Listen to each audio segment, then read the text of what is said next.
બનાસકાંઠા જિલ્લાના કાંકરેજ તાલુકાના મુખ્ય મથક શિહોરી દિયોદર રોડ ઉપર શ્રી વાદળી ગૌસેવા હોસ્પિટલના ભૂમિપૂજનમાં પધારવા કિંજલ દવે દ્વારા આપવામાં આવ્યું આમંત્રણ। ગૌનગરી શિહોરીમાં વાદળી ગૌમાતા હોસ્પિટલનું ભૂમિપૂજન ગૌ ઋષિ સ્વામી શ્રી દત્ત શરણાનંદજી પથમેડા દ્વારા કરવામાં આવ્યું। બનાસકાંઠા જિલ્લામાં વિશ્વમાં ક્યાંય જણે નહીં તેવા અજોડ સ્થળ કાંકરેજ તાલુકા મુખ્ય મથક શિહોરી ખાતે છેલ્લા 7 વર્ષથી શ્રી વાદળી ગૌસેવા હોસ્પિટલ કાર્યરત છે।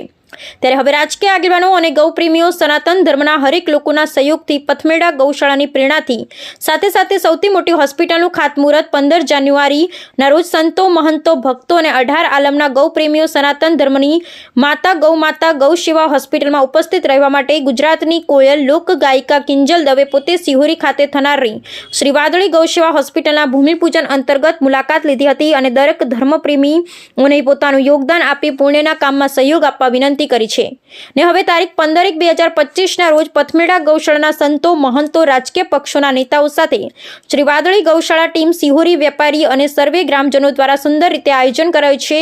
ત્યારે હવે શ્રી વાદળી ગૌસેવા હોસ્પિટલના ભૂમિપૂજનના કાર્યક્રમને આખરી ઓપ આપી દેવામાં આવ્યો છે। બ્યુરો રિપોર્ટ રામજી પારાય, ગોર કાંકરેજ, બનાસકાંઠા। ભૂમિપૂજન 15 તારીખે થવાનું છે, પરંતુ સાહેબે કીધું એમ કે એક કાર્યક્રમમાં વ્યસ્ત હોવાને લીધે એ દિવસે કદાચ હાજરી નહીં અપાય, એટલે આપણા સમાજના વડીલોનો ખૂબ જ આગ્રહ હતો કે બેન વહેલા પણ તમે પધારજો અને આ શુભ કાર્ય નિમિત્તે આપ સૌએ એક સમાજની દીકરી તરીકે મને યાદ કરી એનો મને ખૂબ જ આનંદ છે।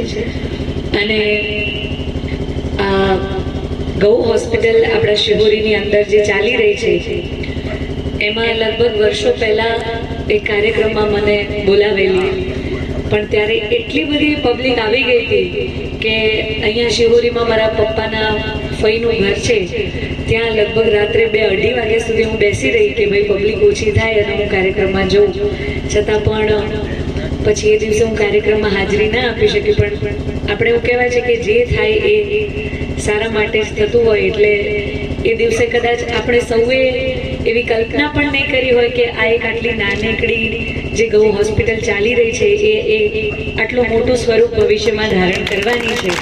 અને એના મુહૂર્તમાં સૌથી પહેલાં મહેમાન તરીકે મને આવવાનો મોકો મળશે એવી મેં કલ્પના નથી કરી, એટલે આ સૌભાગ્યની વાત છે મારા માટે એક દીકરી તરીકે। અને આપ સમાજના સૌ લોકોનો પ્રેમ આદર જે મારા પ્રત્યે અને મારા પરિવાર પ્રત્યે છે એ મને ખૂબ જ સૌભાગ્યશાળી છું હું કે આપ સૌ જેવા વડીલો મને મળ્યા છે। અને આપણા સમાજના ઘણા બધા કહેવાય કે વડીલો તો દાન સેવા પુણ્યમાં માનતા હોય, પરંતુ હું જે રીતે જોઈ રહી છું કે આપણા સમાજના યંગસ્ટર્સ અત્યારે જે એજ્યુકેટેડ લોકો છે એ પણ ગૌ સેવામાં જોડાઈ રહ્યા છે, ગૌવર્તી બની રહ્યા છે, એ જોઈને ખૂબ જ આનંદની લાગણી થાય। કારણ કે એજ્યુકેટેડ લોકો, સારા ભણેલા ગણેલા લોકો એ બધા જ્યારે આવા સારા કાર્યમાં જોડાય ત્યારે સમાજ ક્યાંક ને ક્યાંક પ્રગતિના પંથે છે એવું આપણે સૌ નક્કી કરી શકીએ।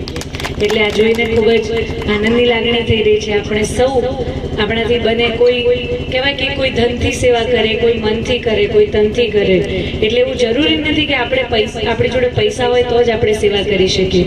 જેને સેવામાં જોડાવું જોઈએ એક કોઈક ને કોઈક રીતે તમારું કહેવાય ને કે તમારાથી જે પણ રીતે બની શકે, જેને સેવા કરવી છે એ તો કાર્યક્રમમાં આવીને કચરો ઉઠાવીને પોતાની કહેવાય ને કે યોગદાન આપી જ શકે છે। એવું જરૂરી નથી કે અહીંયા આવીને તમે પૈસા આપશો તો જ તમારું ક્યાંક પુણ્યમાં નામ લખાશે।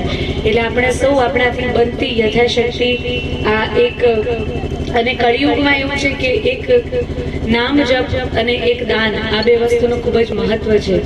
એટલે અને 33 કરોડ દેવતાઓનો વાસ એ માં ગૌવત્રીમાં છે એવું આપણે કહીએ છીએ।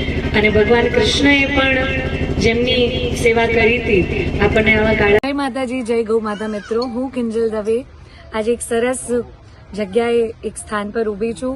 અહીંયા અમારા શિહોરી એટલે કે આમ તો મારા મામાનું ગામ કહેવાય, અહીંયા વર્ષોથી એક ગૌ હોસ્પિટલ ચાલતી હતી અને અત્યારે એ કહેવાય ને કે એક નાનો છોડ જેમ વૃક્ષ સ્વરૂપે ઊભો થાય એવી રીતે આ એક નાનકડી સંસ્થા આજે મોટું સ્વરૂપ લેવા જઈ રહી છે। શ્રી વાદળી ગૌશાળા અહીંયા ગૌશાળા અને ગૌ હોસ્પિટલ બનવા જઈ રહી છે, ત્યારે 15મી તારીખે 15મી જાન્યુઆરીએ આનું ખાતમુહૂર્ત છે. તો 5 પરગણા બ્રહ્મ સમાજ નહીં પરંતુ સમસ્ત ગૌ ભક્તો જેટલા પણ સનાતની લોકો છે, ગૌ ભક્તો છે, સૌને આ દિવસે અહીંયા હાજર રહેવા માટે અને આપનું યથાશક્તિ દાન પુણ્ય અહીંયા, અને પાછો મકર સંક્રાંતિનો તહેવાર છે, એવું કહેવાય કે આ દિવસે આપણે 1 રૂપિયાનું પણ દાન કરીએ તો આપણને ભગવાન 1 લાખ ગણું 1 કરોડ ઘણું કરીને પાછું આપતા હોય છે. તો આપનાથી બનતું દાન પુણ્ય આ ગૌશાળામાં ગૌ હોસ્પિટલ નિમિત્તે આપ સૌ લખાવો અને 15મી તારીખે આપ સૌ હાજર રહો એવી મારા તરફથી આપ સૌને વિનંતી અને ભાવભર્યું આમંત્રણ છે. જય માતા.